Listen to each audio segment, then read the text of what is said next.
జ్ఞానం మీ భవిష్యత్తును నిర్మిస్తుంది. డిజిటల్ ప్రపంచంలో మీ విజయానికి మార్గదర్శి. ఇక్కడ మీరు నేర్చుకుంటారు, ఎదుగుతారు. Digital path with Ajay. Learn and grow and move forward. అందరికీ నమస్కారం. ఈరోజు మనం పశ్చిమ గోదావరి జిల్లాలో దివ్యాంగుల కోసం వచ్చిన ఒక చాలా ముఖ్యమైన ఉద్యోగ ప్రకటన గురించి వివరంగా మాట్లాడుకోబోతున్నాం. ఇది 2025-26 సంవత్సరానికి సంబంధించిన ఒక స్పెషల్ రిక్రూట్మెంట్ డ్రైవ్. ఇక్కడ కనిపిస్తున్న ఈ నంబర్ 29 చాలా ముఖ్యమైనది. ఎందుకంటే దివ్యాంగుల కోసమే ప్రత్యేకంగా 29 ప్రభుత్వ ఉద్యోగ ఖాళీలను ప్రకటించారు. ఇది నిజంగా ఒక మంచి అవకాశం. అయితే ఈ ప్రభుత్వ నోటిఫికేషన్లో ఉన్న సమాచారాన్ని అందరికీ తేలికగా, సింపుల్గా అర్థమయ్యేలా చెప్పడమే మన ఉద్దేశం. సరే, ఇక దీని గురించి పూర్తి వివరాల్లోకి వెళ్ళిపోదాం. మనం ఈరోజు ఏమేం తెలుసుకోబోతున్నామో ఒక్కసారి చూద్దాం. ముందుగా ఇది ఎంత పెద్ద అవకాశమో చూద్దాం. ఆ తర్వాత ఏ పోస్టులు ఖాళీగా ఉన్నాయో తెలుసుకుందాం. వాటికి కావాల్సిన అర్హతలు ఏంటి, దరఖాస్తు ఎలా చేసుకోవాలి, చివరగా మనం గుర్తుపెట్టుకోవాల్సిన ముఖ్యమైన విషయాలేంటో కూడా చూద్దాం. ఇది ఏదో మామూలు రిక్రూట్మెంట్ కాదండి. పశ్చిమ గోదావరి జిల్లాలో కేవలం దివ్యాంగుల కోసం రిజర్వ్ చేసి గతంలో భర్తీ కాని పోస్టులను అంటే బ్యాక్లాగ్ ఖాళీలను భర్తీ చేయటానికి ప్రభుత్వం చేపట్టిన ఒక ప్రత్యేకమైన డ్రైవ్ ఇది. సరే, మరి ఈ 29 ఉద్యోగాలు ఏంటి, ఏ విభాగాల్లో ఉన్నాయి, ఆ వివరాల్లోకి వెళ్దాము. మొత్తం 29 పోస్టులను ఎలా విభజించారో ఇప్పుడు మనం తెలుసుకుందాం. ఇక్కడ చూస్తున్నారు కదా, ఇదే అసలైన ప్రభుత్వ నోటిఫికేషన్. ఈ టేబుల్లోనే మొత్తం సమాచారమంతా ఉంది.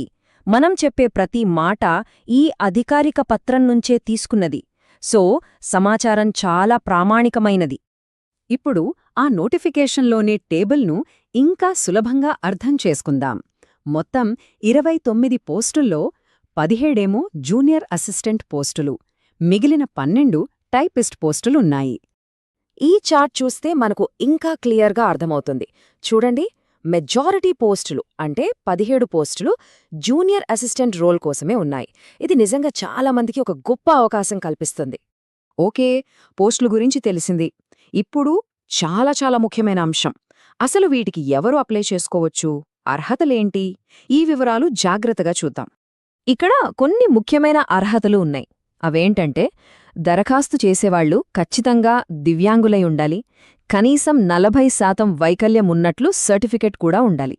ఇక వయసు విషయానికొస్తే జులై 1, 2026 నాటికి 18 నుంచి 52 ఏళ్ల మధ్య ఉండాలి.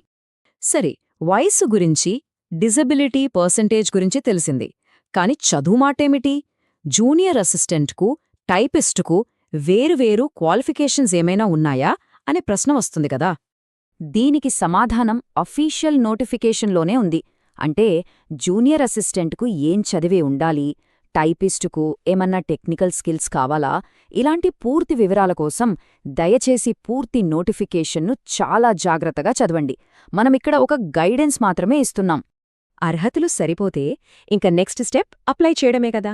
మరి అదెలాగో ఇప్పుడు స్టెప్ బై స్టెప్ చూద్దాం. ఇది చాలా ముఖ్యమైనది. ప్రాసెస్ చాలా సింపుల్ అండి. ముందుగా eluru.ap.gov.in అనే ప్రభుత్వ వెబ్సైట్కి వెళ్ళాలి. అక్కడ్నుంచి అప్లికేషన్ ఫామ్ డౌన్లోడ్ చేసుకోవాలి. దాన్ని చాలా జాగ్రత్తగా, ఏ తప్పులు లేకుండా ఫిల్ చేసి, కావలసిన డాక్యుమెంట్స్ అన్నీ జతచేసి లాస్ట్ డేట్ లోపల సబ్మిట్ చేయాలి. అంతే. ఇదిగో ఇక్కడ చూడండి, వాళ్లే నోటిఫికేషన్లో పెద్ద అక్షరాలతో ఇచ్చారు, చివరి తేదీ. దీన్ని అస్సలు మిస్ అవ్వకూడదు. అందరూ దయచేసి నోట్ చేసుకోండి. అప్లికేషన్స్ పంపడానికి చివరి తేదీ ఏప్రిల్ 21, 2026. అది కూడా ఆ రోజు సాయంత్రం 5 గంటల్లోపు మీ అప్లికేషన్ వాళ్లకి చేరిపోవాలి. ఇది చాలా ముఖ్యం. సరే, ఇప్పటిదాకా మనం చాలా విషయాలు మాట్లాడుకున్నాం కదా. ఒకసారి క్విక్గా అన్ని ముఖ్యమైన పాయింట్స్ మళ్ళీ గుర్తు చేసుకుందాం, ఒక చెక్లిస్ట్ లాగా. సింపుల్గా చెప్పాలంటే ఏమిటివి? 29 ప్రభుత్వ ఉద్యోగాలు. ఎక్కడా? పశ్చిమ గోదావరి జిల్లాలో. ఎవరికి? అర్హులైన దివ్యాంగులకు. ఏ పోస్టులు? Junior assistant 17, typist 12. Last date ఎప్పుడు? ఏప్రిల్ 21, 2026 సాయంత్రం 5 గంటలు. ఈ 5 పాయింట్లు గుర్తుంటే చాలు. ఇప్పుడు మొత్తం సమాచారం మన ముందుంది. మరి ఇంత మంచి అవకాశాన్ని సద్వినియోగం చేసుకోవడానికి మనం ఎంతవరకు సిద్ధంగా ఉన్నామన్నదే ప్రశ్న. ఇప్పటి నుంచే ప్రయత్నాలు మొదలుపెట్టడం చాలా అవసరం.